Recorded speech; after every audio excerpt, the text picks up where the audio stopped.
Hey, it's Greg Burdine, Pastor Faith Baptist Church. Welcome to Route 66. We're in day 204, and we've been moving right along. You know, if this was mileage, we'd be a long way for everyone. 204 miles. That's a long way to go. That's a couple, 3 or 4 hours. But you have read well more than 2 or 3 hours.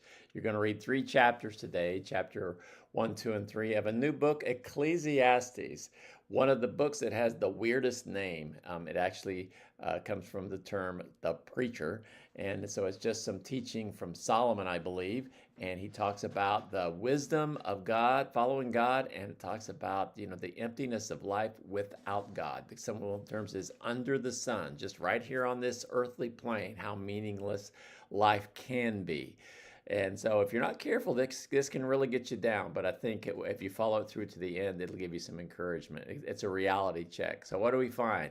We find out in Ecclesiastes chapter 1 that life can be repetitive and it can go by faster than we want it to. Isn't that the truth? It's the day after day and the monotony. Human effort alone doesn't bring meaning to life. It's vanity. It's empty. There's nothing to it. And so that, again, that can be pretty pessimistic, but that is a pretty accurate view of life without God. Chapter 2, Solomon explores some of the things that maybe can bring something to this life. Pleasure, work, good work, even wisdom. It all gets empty. It all leads to a dead end. And chapter 3 is one of my favorite passages. God has appointed a time for everything under heaven. There's ups and downs, there's ins and outs. There's a time to plant, there's a time to harvest, there's a time to be born, there's a time to die. Everything has its appointed time. And he's talking about this. And it's just some really, really good wisdom that we find from Solomon and Ecclesiastes. So some lessons.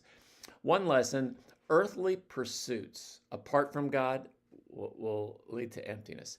There is some thrill in stuff without God for a while, but it ends up we need to get refilled again. And so be careful about these earthly pursuits without God. A second lesson, God has set eternity in our hearts, and it talks about that. We were made for more than this world. This world is not enough. We were made for God, and we will always hunger for God, and until we can fulfill Him, we'll try to fill that with something else. So be on guard of that. Nothing in this world will fully satisfy you except for God. And a third lesson, trust God's timing in all seasons of life. God has perfect timing. Even in the low parts, even in the bad parts, even in the difficult times, God has a timing. The hills and the valleys all have a space and a route. Trust God's timing as you journey through the ups and downs of this life. Enjoy your reading today. It's